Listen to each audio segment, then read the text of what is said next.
Namaskaram. To the previous video, Maunika Madgula writes, the clues are right in front of us and we miss it because of being unconscious. You are so right, Guruji. This life is once and can stay simple and happy if we do not complicate it. It's just we complicate and cry life is hard and sad. She continues to say, Guruji, main issue is we fall for the impulses.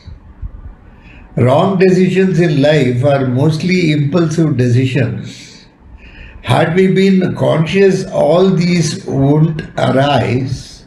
Even if something goes wrong, a conscious person would either know how to handle the situation or how to handle himself. We lack both. That is the main problem.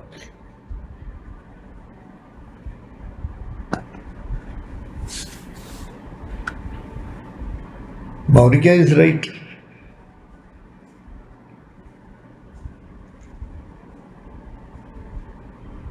You leave alone, life is choiceless. We don't have a choice, all this. Please remember, whatever decision you are going to take is also choiceless.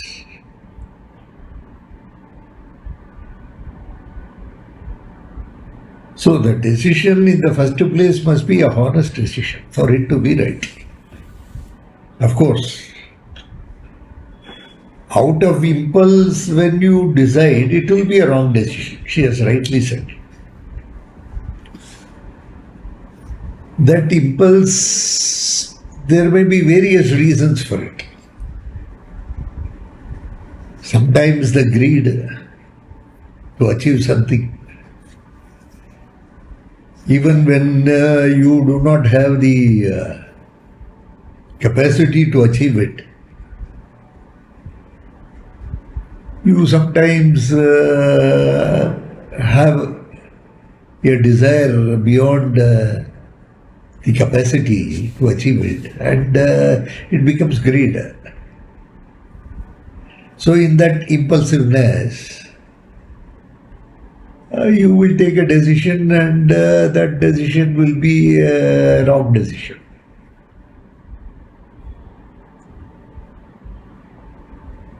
Basically,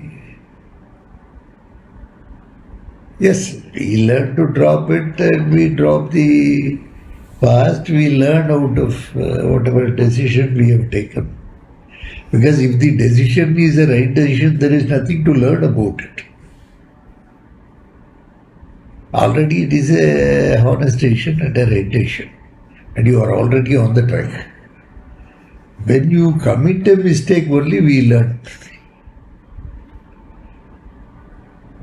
So when you commit a mistake, you learn out of it. And the learning comes from the gravity of mistake. But sometimes people have an experience of mistakes, but they don't learn. They keep on committing the same mistake umpteen number of times. And they go on doing it. They don't learn. So, any experience you have, are you learning out of it? To learn out of one's experience itself is an experience. People have to learn. Suppose you commit a mistake, you have to learn out of it. Yes, this is not the way to do things, and I should not have committed it. It's all right, and I come out of it, and I do not do it once again. So the experience should sink into the person. Whether it sinks into the person or not itself is a very big question. Most of the times, it doesn't sink. And people go on committing the same mistake umpteen number of times. And finally, like Monica says, they keep crying and cribbing. That is always that. There is no point in crying over spilt milk. It's already split. There is no point in crying over it. You can't do anything about it. Once it is gone, it is gone. But next time when you keep the milk, you will know how to store it properly so that it is not split. It will be properly kept, maybe in a fridge or maybe in some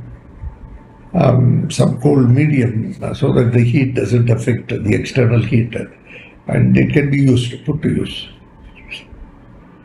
So suppose you are going on committing the same mistake, it means that you are not learning, and it is going on and on and on. Most things you keep doing the very same way you have been doing. And there is nothing like learning. Nothing like learning. It's very sad, unfortunate, to find people not learning. See, as masters, we also keep telling you so many things. How many things you implement in life? Isn't it? You do not implement in life. You implement in life, no? The idea is not to burden the person. The idea is not to burden the person. The idea is not to be a casualty on somebody else. See, the other person may oblige, that's a different thing. But if you are going to put all your responsibilities on somebody else because of some wrong decisions made in your life, even though the other person comes forward to fulfill it, it doesn't look nice. It doesn't speak good about you. So we should not do that. You understood? So, how are we going to do things, and whether we are more assembled? Are we properly assembled or not? Itself is a very big question.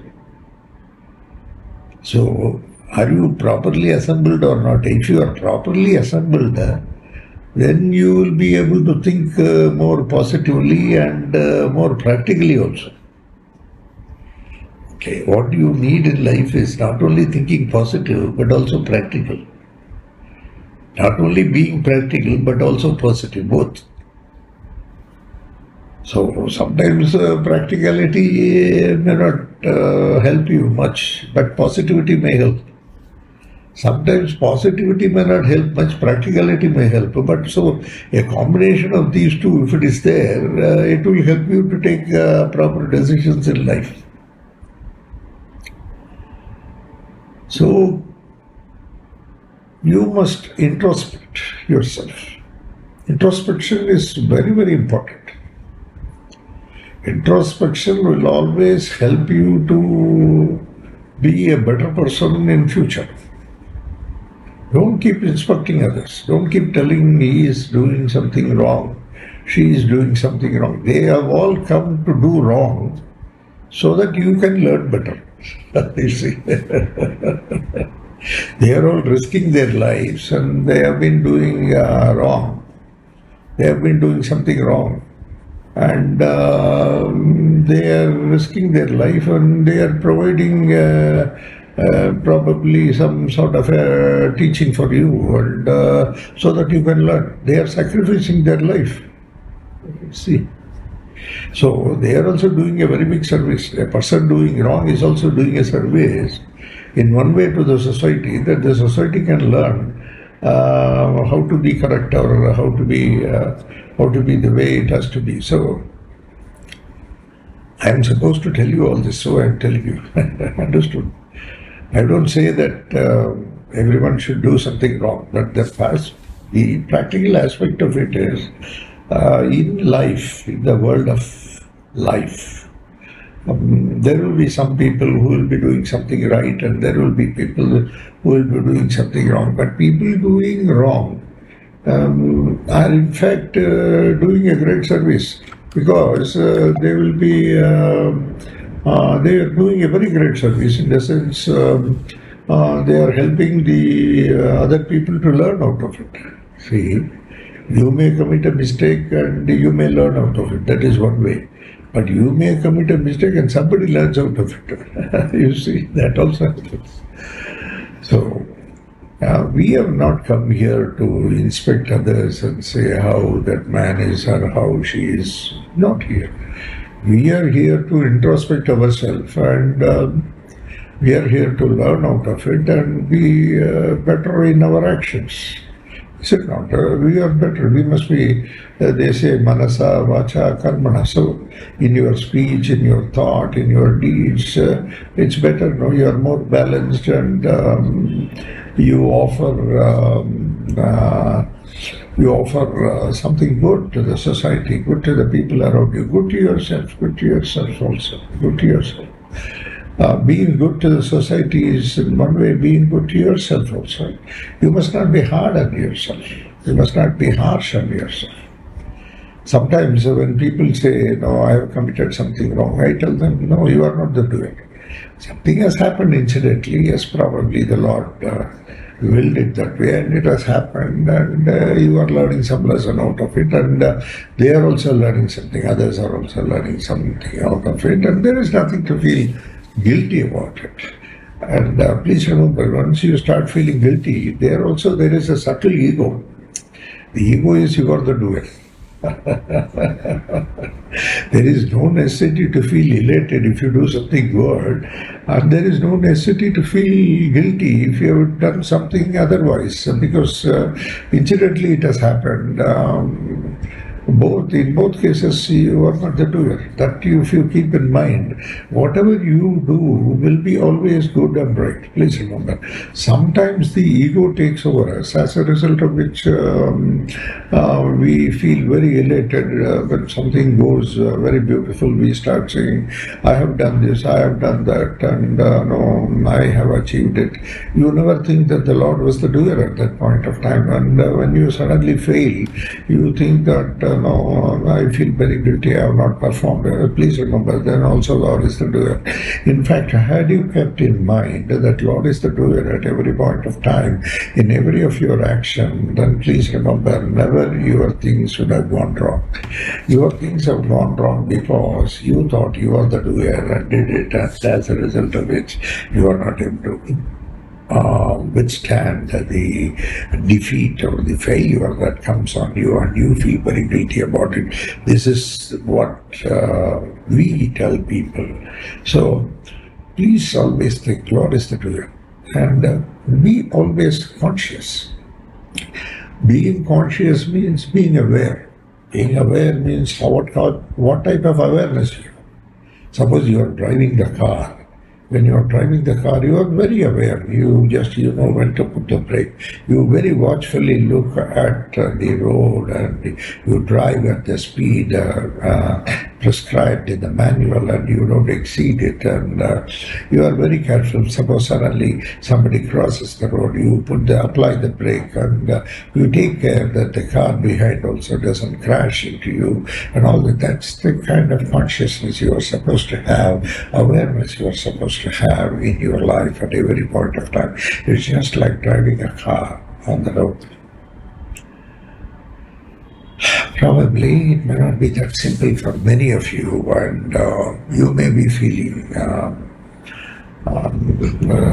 otherwise. See, sometimes you would have thought when you were very young, when you are learning cycling, when you are learning, somebody will catch the carrier and keep running with you, and suddenly he will leave, but you will be able to cycle, and suddenly when you look back, the fellow is not there, and then you may wobble and fall down. But slowly, as you start driving cycle, you know how to balance the cycle. You know how to balance life. That's what. And as you cycle, you are very careful, and when the ego goes up and you think you are the driver and you drive it, and then suddenly a buffalo comes, you hit the buffalo and you fall down. Even you were in balance, but suddenly the imbalance called ego set into you, as a result of which you would not be able to further balance the cycle, and you hit the buffalo and you fell down. So basically it is all this. When you are egoless, you will be able to appreciate that Lord is the doer and life has got no choice. Okay. At the same time, you will be very aware. You will be full of awareness, consciousness. And the way you do things will be totally different, and you will be enjoying life the way it has to be enjoyed. That's how it is. God bless you all. Just thought of interacting with you today. Thanks for the opportunity. Bye.